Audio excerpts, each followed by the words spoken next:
r/ask Reddit. What looks easy peasy lemon squeezy but is actually difficult lemon difficult. Apparently figuring out what the opposite of easy peasy lemon squeezy would be. A rowie towie lemon puffy. A hearty tarty lemon sharty. Loose juice lemon juice. The correct answer is stressed depressed lemon zest. Thank you. Drawing something from memory, like a bird or something, in mind. Yep, that's a bird. On paper, that's a bird. Draws squiggly lines far away in the horizon. Birds. Reminds of the bicycle challenge. Go draw a bicycle from memory right now. Just take a pencil and paper or open paint at this very moment and draw with your mouse. Turns out everyone knows what a bicycle looks like, but almost nobody can draw it correctly without looking it up before. Maintaining friendships from high school college after you graduate. People get so busy with work and starting their own families that friendships get put on the back burner. You stop talking to someone for a few months. Then it suddenly hits you that you're no longer friends with the person. Reach back out though. Everyone understands and I've rekindled and kept in touch intermittently with so many amazing people. Yes, we're not best friends who talk every day, but if shit went down I could give them a call, and vice versa. And when we do get together it's a great time. My best friend from elementary school reached out after 20 years of going our own way. It's remarkable how much we both still have in common. Actually doing things. In theory it's simple. Just do the thing. In reality I procrastinate until I hate myself. Self-discipline is the single hardest skill to master in this world that makes it so easy to just not. The 4 laundry baskets full of clean clothes sitting in my bedroom would agree with you. LOL. Wait, your laundry is clean? Mine still hasn't been washed and I'm still cycling through the stuff I haven't worn since high school. P. My clothes are clean but always in the dryer. My dryer is my closet. When you're too lazy to confess your sexuality, you come out of the dryer instead. Digging. Anytime it's shown in movies or TV it looks easy AF, but the second you have to grab a shovel and break dirt. Bleh. Here, just let me dig up this 6-foot deep grave with a shovel. 20 minutes later. Welp. All done. The Walking Dead is so guilty of this. They would have been over burying their dead by season 2. In any setting with zombies you should cremate the dead anyway. Agreed. One of my pet peeves in movies is where they dig a grave, especially in the woods, with a shovel. I use a wheelchair and people usually don't believe me when I say that getting around can be difficult, because many of them think that pushing a wheelchair is easy. They literally tell me this. The thing is, when you use a wheelchair all day and it is basically your only means of transportation, it looks more natural. This becomes a problem when I point out accessibility problems. They often don't believe me because they see how I can navigate and assume that it's easy just because I make it look easy. And your arms gotta be ripped by now. My arms went from flab to fab in the first 2 months I had to use my wheelchair. On the downside, my legs did the opposite. Doctors hate him for this one weird trick. Get absolutely shredded following this crash course. Finding the person I always saw myself falling in love with. Flying remote controlled helicopters. It looks so effortless when watching seasoned flyers, but in reality it's like balancing a marble on an upturned bowl. Finding a career you'll want to go to every day that won't crush your soul. Remember when you were young and teachers told you that you could be whatever you wanted to be? Yep, not so realistic when you want to pay bills and maybe have a little beer money too. I didn't go to college and struggle with the thought of not being able to have a lateral career move without a degree. But then I see my friends absolutely floundering with their student loan payments and think maybe I don't have it so bad after all. All the feels for this. I only wish I hadn't bought into the college is the only way to go mentality. By 21 my life goal was to not be miserable and everyone assumed I was depressed as all hell, but this is what I meant is finding some sort of career where I didn't want to blow my head off just having to show up to work every day. One of the things I sincerely wish I had discovered earlier was that college doesn't guarantee that path. It took me 4 tries for a proper degree and another try at a tech school to discover that what makes me happy is farming. Like, literally I was gifted a dozen chickens and was like this. The simple life. Digging in the dirt and raising animals, and it's hard and so far I still struggle with the beer money, but I'm happy and I love my damn birds so much. Just wish I would have found this before I took out $10,000 in student loans. Which I know is a small amount by comparison but still hangs over my head. I went to college, grad school, got a PhD and work in a senior role at a highly coveted company. I still don't feel happy. The one thing I've learned after all these years is that happiness is not defined by title or company affiliation or number of letters after your name. My resume won't be on my tombstone.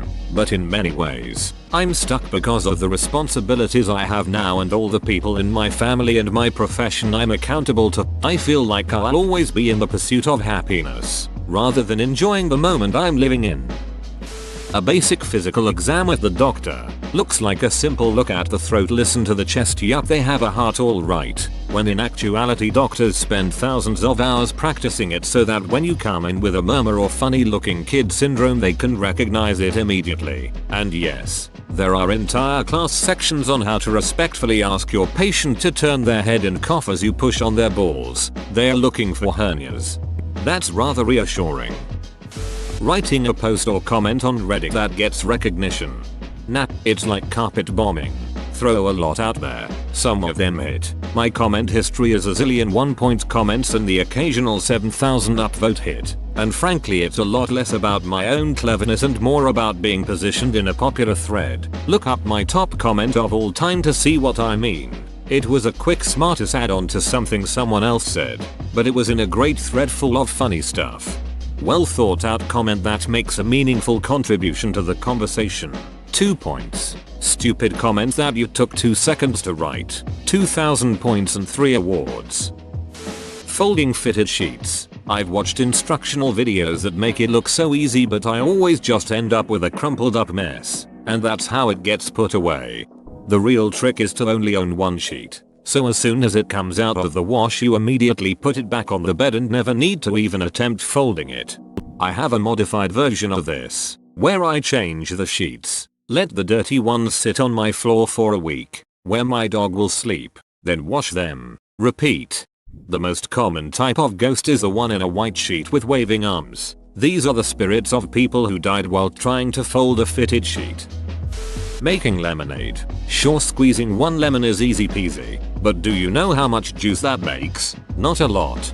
Fill in the rest with sugar. It's the American way. Or just use country time lemonade. There's nothing close to a lemon in it. Those capture things on Google. I can honestly never read them and the website always thinks I'm a robot. Maybe you are a robot. I sweat when I have to select photos with street signs and one overlaps just barely into another square. I consistently fail them. There are no wrong answers to these tests. You're actually helping Google to learn how to identify cars, signs, faces, whatever. You're part of Google's matrix, helping it learn. Losing weight. Changing habits is hard. People tend to mistake simple things for being easy. Well said, and very true with weight loss. It's simple, but dang it ain't easy. Writing a 250 word open-ended reflection where you're expected to be creative. All I want as a grad student is some goddamn structure and also a rubric. As you progress through the levels of degrees, it is supposed to become more abstract. High school, you're basically just reciting the book. Highly structured, just follow directions. Bachelor's degree, reciting parts of the book and generating some original thoughts within a guideline. Master's degree, capable of independent thought, only referencing knowledge from the book and applying that knowledge in unstructured ways. PhD, you wrote the book. Street names. Everyone thinks it's great fun and likes to offer suggestions, but every tree, lake, and other natural feature has at least a dozen variations which you can't repeat for emergency service reasons. That and you get cities which want a street name change anytime the road changes direction regardless of a logical breakpoint like an intersection. I legit thought you meant street names like Lilty or Fingers. Yeah, you gotta watch out for Fingers. He does unspeakable things. Natural makeup. More work than regular makeup. TBH, this reminds me of a video I watched of a visual effects artist explaining his job. If no one notices your work on the footage, you've done your job well. It's only when you mess up do people notice. This is painfully true for a lot of jobs. When nobody notices, It means you did an excellent job, but no one will give you credit because they aren't even aware there is credit due. But the moment you slightly duck up, you're the worst person in your profession. Being in your 20s. As a clueless kid, I thought by now I'd have everything figured out and my life on track. I'm still clueless, but now I also have depression. In my 30s. Still clueless.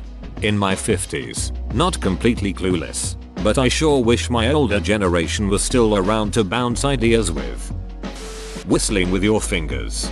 I did it once like 6 years ago and haven't been able to replicate it since. Pisses me off. Dancing. I wouldn't say it looks easy, but when I see people do it, they're so good at it and it flows so well it looks easy. But damn, I just cannot get my body to do anything more than a bop and maybe some stupid arm moves. I'm 25 and dance like a 50-year-old at a reunion. Dancers are so delicate and make it look so easy. It's honestly amazing. It's just hilarious when I try to do literally anything and fail horribly. All smoke and mirrors. Friends, as a dance teacher, I can tell you confidently that it feels absolutely silly until you just start to sell it. 90% confidence, 10% squats. Having fun is step number 1. Fake it till you make it. Being an adult, they never had to do homework, could stay out late, eat what they wanted and had the money. I wish I was a naive kid again. Makes me wonder if parents should be a little more honest about their life, but I guess kids will either see it as one-upping or get stressed, so I dunno. I was very honest with my kids. One turned out very responsible. The other has tons of anxiety. Mixed results for sure. Getting away with murder. Actually, if you go to a large city and kill someone you have no connection to, the odds are you will get away scot-free. For example, the homicide arrest rate in Baltimore and Chicago are about 20%, meaning you have an 80% chance of not getting arrested. There are probably dozens of serial killers who have passed away and we had no idea they were even doing their thing. It seems like the smarter ones get caught because they want it. Nationwide, the catch rate for murders is only about 50/50. It's way easier if you kill someone you're not close to. That's why when you want someone gone, you murder swap. Hanging out with friends during that I'm not at school but I'm still dependent on my family period, where you have spare time but have no way of getting anywhere. Losing my virginity. That's me in the corner. That's me in the fleshlight. Oozing my emission. Golf. I feel like most people think they can just grip it and rip it and don't take into account how hard it is to have a consistently good swing with solid contact. Golf is such a polarizing sport. I've played a few rounds and done terribly, but I have landed a par and birdie and damn is it one of the most exhilarating feelings ever. Playing the triangle. A lot of my non-musician friends joke about how easy it is to play it, then they actually hold the damn thing and look stupid. I can still remember my band director. You guys laugh about the triangle players, but you have no idea how hard it is to stay focused while counting 132 bars and not miss your cue. Work. I'm a lawyer and had a client call saying she needs a help with a merger. But don't worry, it's super easy peasy lemon squeezy. That project took 6 months and I almost had a breakdown. She didn't understand why the bill was so high since it was so easy. Killing Enderman for ender pearls. Selling panties online. I've seen a couple posts about how someone could exploit desperate dudes on Craigslist by buying women's panties, spritzing them with perfume, and then selling them online, where it's so easy. Nowadays, buyers want to see photos of a real woman and the exact pair they'll be buying, or proof in the form of being Pantatrust certified. They'll want extras or special requests for their order. Plenty of fetishes to go around, and the vast majority of them will drop off the face of the earth when it comes time to actually pay. You'll have to sift through hundreds of responses to your ad, knowing most of them will be time wasters just trying to get a little dirty talk or some photos. My advice? Don't bother. Leave it to the cam generals who make some side cash off selling their panties. Because there's always going to be someone willing to go a step further than you, and they will be the one to make the sale. Programming. It's like Lego sets. Anyone can follow the instructions and make the Millennium Falcon. But it's a whole different ballgame when you're given a pile of assorted blocks and someone says, okay, now, recreate the Taj Mahal. But the client wants it to look like Big Ben. It also needs to be able to interlock with the Sphinx, the Great Wall, the Eiffel Tower, and the Maojing Temple to create a super monument. Yes, I know the Maojing Temple hasn't been designed yet. Just make some good guesses. We can add parts to it once we know what we need. Rainbow Road on Mario Kart. I still don't think I've ever come first. Ugh. Whoa, you made it to the end? You're a ducking beast. I'll cut you a deal. Smash like and subscribe for more curated content, bruh. It's free and that's a great price.